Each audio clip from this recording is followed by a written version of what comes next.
Have you guys heard of the Milgram experiments? It's when ordinary people are given orders to do something that's evil, wicked, like hurting another person by somebody in authority, and they always do it because it's a person who is in authority that is giving the command. This is true for everybody, and that is why when you're looking for authority, and you are looking for authority, you cannot help yourself. You're a human being. You have to look for it. You have to make sure that you're giving authority to somebody who deserves it, and that's God.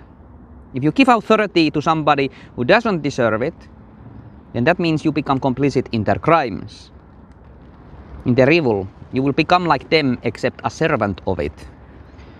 So you have to look for God. This is why the atheist is completely wrong when he says this stupid, arrogant thing. If you think you're a good person only because you believe in God, then you are not a good person. The person who thinks like this is the one who is just waiting for the right authority to come and tell him to do something evil, and then he will do it, like a slave. You see this in the world, like in the United States.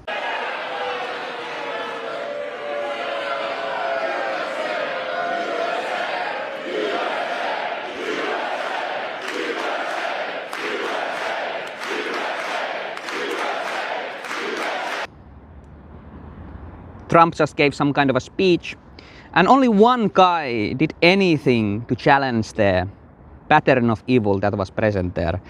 The rest of them had like little protest signs, completely complicit in what their master is doing, sitting there quiet with their mouth shut, not using the freedom of speech that is supposed to be so important. I don't know who the guy was who stood up, who said anything, but they threw him out, and nobody could have asked anything more from this guy. But everybody else who was there, God could have asked more from. In that moment, I'm talking about this moment, I don't know who these people are really, but he's somebody who stood up to authority. And that's very much like the Milgram experiment that you saw. One guy out of a room full of people did something. The rest of them pretended to do something while they obeyed. And the other side of the aisle, of course, like celebrated what was happening.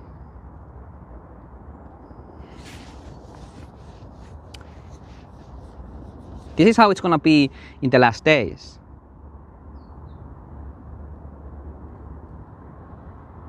Like, that's what the optics are gonna look like.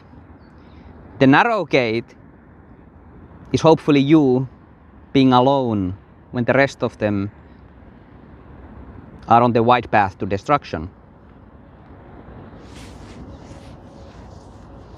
This is something that's like undeniable, because when you start to examine yourself, think about things.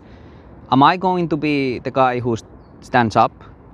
You start to realize just how narrow the path to life is. You really need to have the proper authority that you worship to be able to do something like that. Like I said, I don't know who that Al Green guy is or what his motivations was. I'm not saying he did it because of God. God is the reason, the best reason we should do anything. Maybe his conscience was just, bothering him or something like that. Maybe because he thinks of himself as a man, he stood up to something he doesn't believe, to be against it. I don't know what his motivations was, but God is the only one who will protect you in the last days. And everybody is applauding what's happening and worshipping the beast.